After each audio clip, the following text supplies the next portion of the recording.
Okay, so with the new map, Citadel de Mor on the way, I think it's appropriate to give out a little bit of tips because if you guys are struggling on Terminus, Liberty Falls, or just on in any form of zombies occasion. Obviously, I had recently prestiged.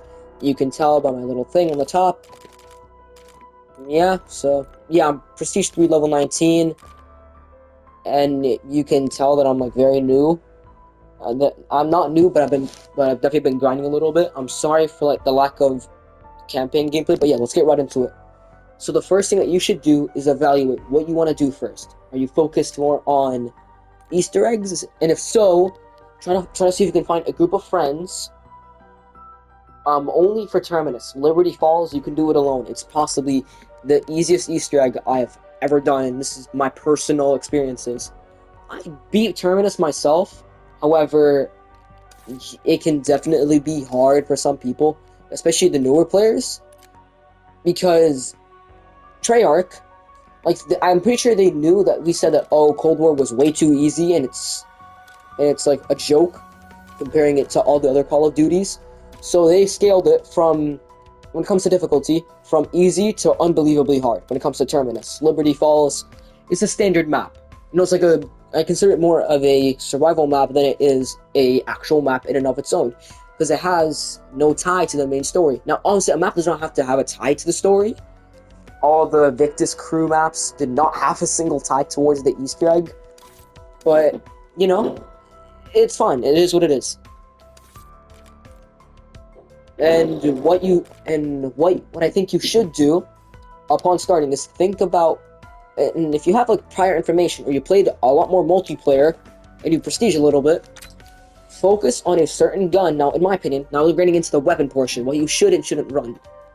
Now, in my opinion, you should not run any of the snipers apart from the LR, and that's pretty much it. Do not run any one of these except for the LMGs. You can run those if you want. Like, you don't have to, but you can. And then for shotguns, I suggest you run the ASG because it is broken in every way, especially with the incendiary rounds that came with this season, which I took a good while to get. And if you want to focus on melees for zombies, go ahead. I'm not going to stop you. You can do whatever you want. Because, in my opinion, zombies definitely got revived, but is it better than the multiplayer? Absolutely not. I don't think it's better than the multiplayer. But it carries out as its own personal game. And also more going back to me talking about zombies. But again, what you should do. Now let's talk about gobblegums.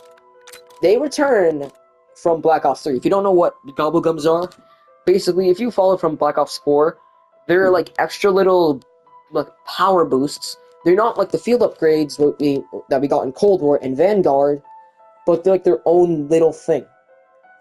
So you get a small power boost. There are certain rarities, rare, epic, legendary, ultra, and whimsical, and I'll talk about all the rarities right now. So rare, you'll get all of these. So you get one of each one of these the second you start. All of these you'll have to get on your own as you're playing the game. And the way you do that is that randomly, in my opinion, I feel like it's like red predicted. You end up getting a gobblegum. It can be 1, 2, or 3. And it can be any rarity. So even if you're on round 1, you can get an ultra gobblegum. So you can get something like Perkaholic or Hidden Power, which, is very unlikely, but it is possible to happen. And what are the best guns for getting gobblegums? Possibly the ASG. It got me so many gobblegums, and it helped me throw out so much gobblegum grinding. But yeah, the ASG 89 shotgun is possibly the best gun to run. You can run whatever you want, but you won't get as much gobblegums, and you won't get like 2 or 3 gobblegums, because I've actually used the ASG 89, and I've gotten more ultras than I have gotten with like my GS45, which is, the Mustang and Sally. Now, when it comes to pure power, Mustang and Sally is possibly the best weapon to run, or any explosive weapon. It can be the Sigma, it can be the HE1, it can be any one of these guns. It doesn't matter, as long as you know it's explosive, and shotguns can also work out really well for this, if you use the right attachments and you also use the right loadouts. Now, I'm going to be talking about the maps and what I think you should and shouldn't do for each of the maps. Now, Liberty Falls, hold on, let me actually go ahead, select it. Liberty Falls, you should really focus on the Easter eggs, like the mini Easter eggs, not the main Easter egg itself. If you're focusing on the main Easter egg, try to see if you can do as many mini Easter eggs as you can to help you out with the main Easter egg itself, because with the bowling Easter egg, the shovel Easter egg, and a whole lot of other Easter eggs, with Liberty Falls, you can be pretty much set for around 100. And I'm being really honest about this. However, for Terminus, it is a lot harder in terms of survival. You can honestly survive on it, but it's just a lot harder. But most people, whenever they run this map, however, when I run this map, people can be different. I mostly do Easter eggs with my friends, because no one really does the Easter egg on Liberty Falls. Unless if you want, like, I don't know, the directed rewards from Liberty Falls. But apart from that, you're not going to be doing anything on Liberty Falls that isn't the Easter egg. Or you won't be, you'll be doing everything but the Easter egg, if that makes sense. And what I suggest, as an overall, now in terms of, you know, what you should run in your loadout, when you're starting, go with the frag and whatever the hell you have. It's okay. It's fine. You're not going to get judged for it. However, when you start to level up, and roughly when you're around level 30, around level 30, I highly suggest you run the stem shot. And if you can, if you have it unlocked, either the Semtex or the Impact Nade. Because these two combined are absolutely amazing. Because the stem shot, like, let's be honest, the stem shot always helps out in any situation. And if you don't have Healing Aura, which I do in this case, you're not really going to be doing much with anything. So, yeah. Now, in terms of the store, you can buy Gobblegums if you want. You can buy whatever you need. Like, anything that you may need from the store, you can get it. You can definitely get Gobblegum packs. You can get Gobblegum packs from here. You can see what you get, because my friends bought this bundle. Yeah, you just get Idolized. That's fine. However, if you go over to weapons, loadout, option. Hold on, can I just, like, buy something real quick? Alright, Gobblegum packs. You can buy these packs. Now, this pack, if you have a lot of money to spare and you want to, you know, get a good power boost, you can buy this if you want. However, if you want to save your money and you want to save your COD points, go for something else. I'm going to be honest about this. I'm being really honest. Especially with Citadel Day More coming up. If you want to get an extra little power spike, you know, for when you're running the Easter egg on that map, you're going to want Gobblegums like Wonder Bar, Hidden Power, and Perkaholic. Now, these are the main 3 ones that you should do, in my opinion.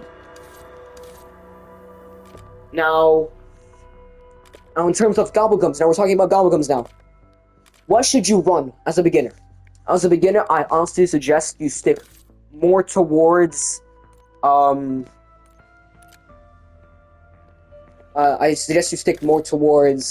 the rares.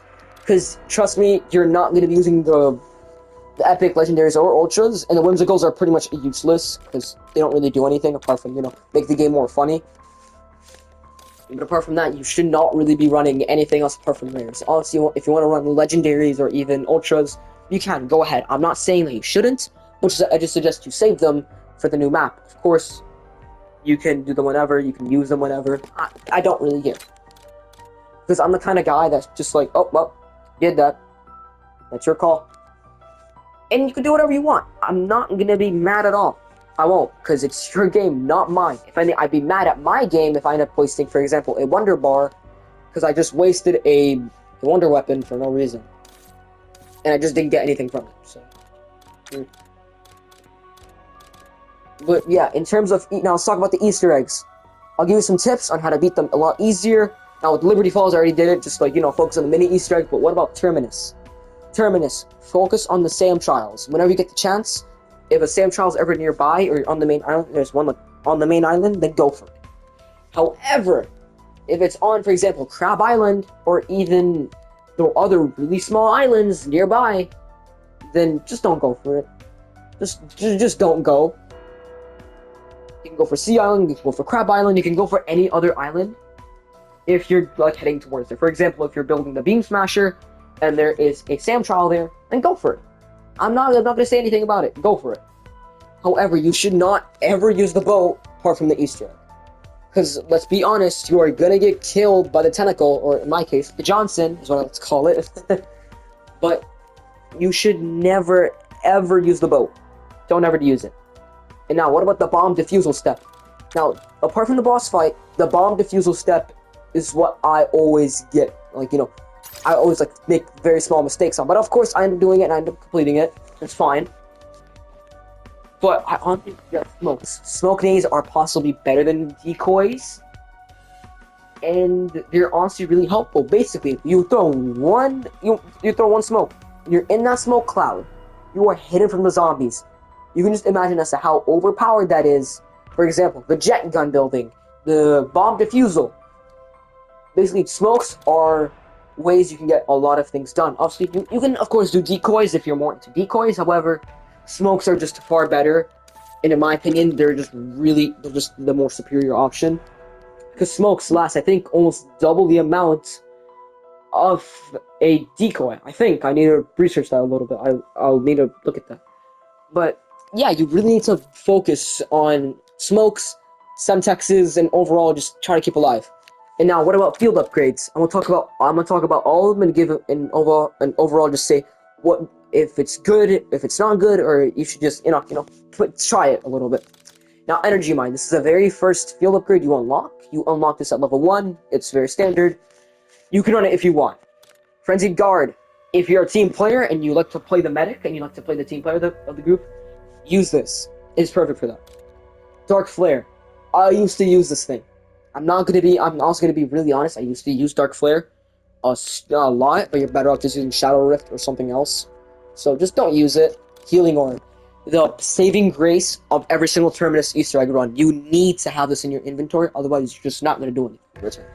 Ether Shroud, a borderline god tier field upgrade that I'm not too sure how it's holding up in Black Ops 6. I need to test that. I get to level 47, of course.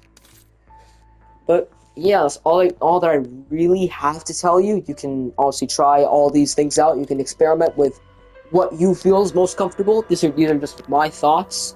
You can stick with my thoughts, or you can just say, no, your guide's useless, and I'm not gonna use it. That's fine with me. I don't really care. But yeah, I hope you all have a good day. I'll cover Citadel Day more when it comes out, and I'll hopefully come up with another campaign thing. But yeah. Have a good day, y'all.